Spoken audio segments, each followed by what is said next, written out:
നാലാമത് ഹജ്ജ് ഉച്ചകോടിക്ക് നാളെ തുടക്കമാകും. ഹജ്ജ് ഉംറ സേവന മേഖലയിൽ പ്രവർത്തിക്കുന്ന വിവിധ രാജ്യങ്ങളിൽ നിന്നുള്ള പ്രതിനിധികൾ സമ്മേളനത്തിന്റെ ഭാഗമാകും. സമ്മേളനത്തോടനുബന്ധിച്ച് ഹജ്ജ് എക്സിബിഷൻ സംഘടിപ്പിക്കുന്നുണ്ട്. ജനുവരി 16 വരെ ജിദ്ദ സൂപ്പർ ഡോമിലാണ് ഉച്ചകോടി. ഹജ്ജ് ഉംറ തീർത്ഥാടനത്തിനെത്തുന്ന വിശ്വാസികൾക്ക് നൽകുന്ന സേവനങ്ങളുടെ ഗുണനിലവാരം വർദ്ധിപ്പിക്കാനും ഹജ്ജ് സേവനദാതാക്കളുമായുള്ള സഹകരണം ശക്തിപ്പെടുത്താനും ലക്ഷ്യമിട്ടാണ് 4 ദിവസം നീളുന്ന സമ്മേളനം.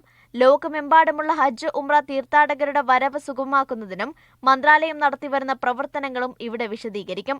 90 രാജ്യങ്ങളിലെ 250 സ്ഥാപനങ്ങളും 280 പ്രദർശകരും സമ്മേളനത്തിൽ പങ്കെടുക്കുന്നുണ്ട്. 50,000 ചതുരശ്ര മീറ്റർ വിസ്തൃതിയിലുള്ള പ്രദർശനം ഉൾപ്പെടെയുള്ള പരിപാടിയിലേക്ക് 15,000-ലധികം സന്ദർശകരെയാണ് ലക്ഷ്യമിടുന്നത്. സമ്മേളനത്തിൽ വിവിധ രാജ്യങ്ങളിൽ നിന്നുള്ള മന്ത്രിമാർ, നയതന്ത്രജ്ഞർ ഉൾപ്പെടെ 100-ലധികം പ്രഭാഷകർ പങ്കെടുക്കുന്ന 60-ലധികം ചർച്ചാ സെഷനുകളും 50 ശില്പശാലകളും ഉൾപ്പെടുന്നു. സുസ്ഥിരത, ആർട്ടിഫിഷ്യൽ ഇന്റലിജൻസ്, ഡിജിറ്റൽ തുടങ്ങിയ വിവിധ വിഷയങ്ങളും ചർച്ചയാകും. Media 1 Jeddah.